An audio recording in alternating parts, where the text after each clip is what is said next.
What up, everybody? Power Season 6. Tommy killed a man named Benny Civillo, who came looking for him after Ghost revealed to Benny that Tommy killed his cousin, Joe Proctor, in retaliation for Tommy setting Ghost up to die with Jason.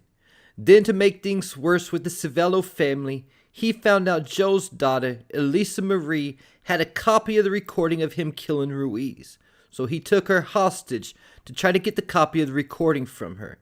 In addition to that, the night Tariq shot Ghost, Tommy wiped out mob boss Vincent Ragney and several of his soldiers. For these reasons, it was no longer safe for Tommy in New York.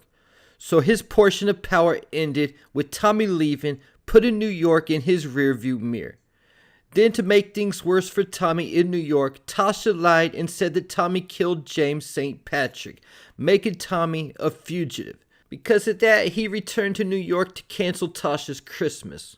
But Tariq worked out a deal with Tommy that he would fake his death.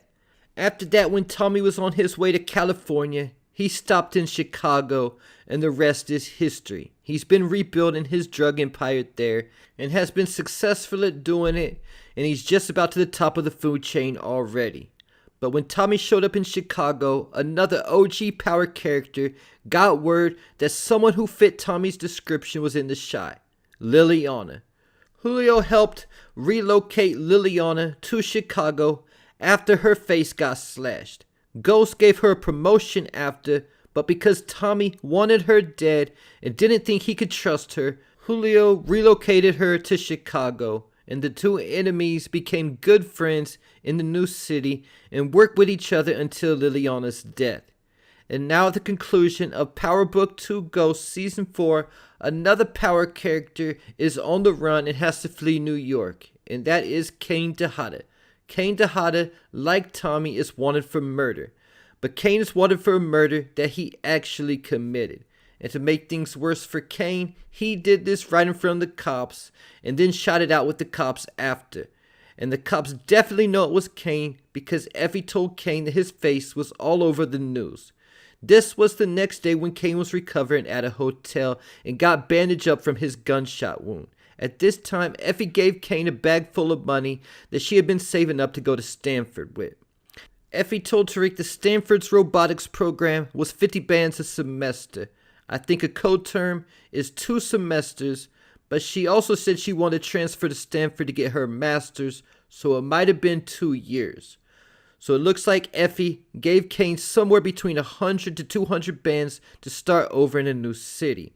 And Kane promised Effie that he would pay her back. But a big question is, why didn't Kane have any money put away somewhere himself? Was all his money tied up with Noma?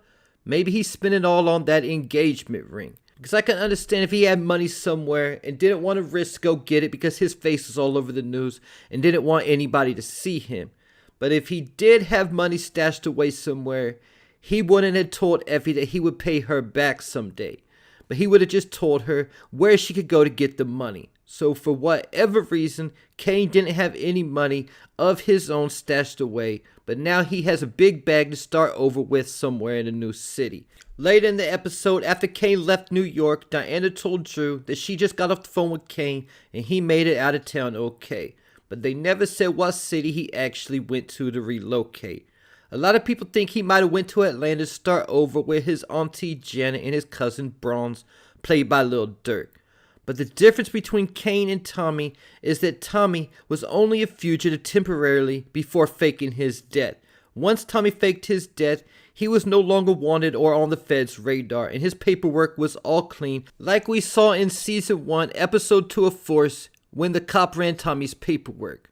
But Kane, on the other hand, is a wanted fugitive who could be in newspapers nationwide.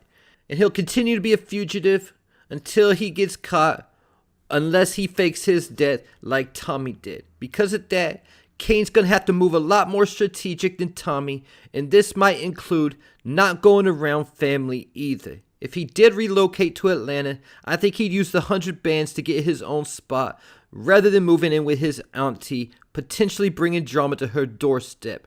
Because it's clear Kane's not going to go down without a fight. At this point, Kane definitely has the same mindset that Kanan did concerning the police. Because of that, I think Kane might relocate somewhere where nobody knows him at all. And just like power characters Liliana and Tommy before him, I think we'll see Kane relocate to Chicago. There's been a couple pictures floating around on social media on a couple of my favorite Power Instagram accounts, Power Stars Fans and Power is Fire, of Woody McClain, who plays Kane, dressed in all black with some Force actors. There's a picture of him with Joseph Sikora, who plays Tommy, and one with him with Isaac Keys, who plays Diamond. Is this a clue that Kane will be on season 3 of Force after relocating to Chicago?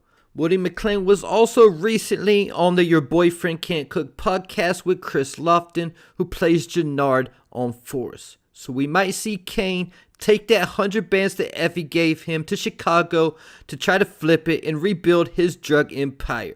We might see him get his weight from CBI.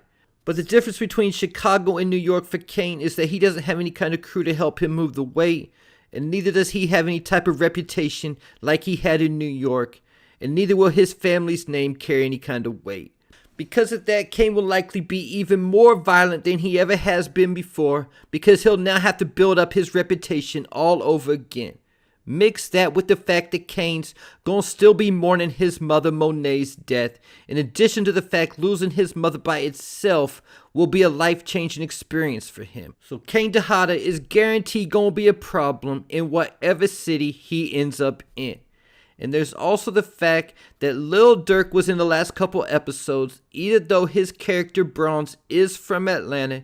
In real life, Durk is from Chicago and is even featured on the Force intro song. This could be another clue that Kane is headed to Chicago. Another thing about Chicago is that the game is completely different than it is in New York, and Kane will have to move smart to first learn the lay of the land. That's why we constantly see Tommy looking at a map on Force, always trying to learn more about the city. And one big difference between Chicago and New York is that the players are much older in Chicago, because Kane is still only like 24, 25 years old, and the players in Force are older, more like around the same age as Mecca.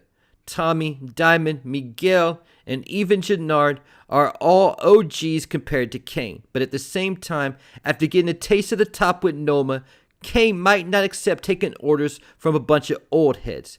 Kane might be the perfect help for a character like Jannard to complete his mission of overthrowing CBI. Another question is, has Tommy ever saw Kane and would he recognize him? I don't think he would, because he saw all the Tejadas in season 1 of Ghost except for Kane. And when Kane goes to Chicago, there's a good chance that he doesn't tell people his full name. Again, keep it in mind he's wanted by the law, so he might still go by Kane because it's just a nickname, but he might also use a different last name.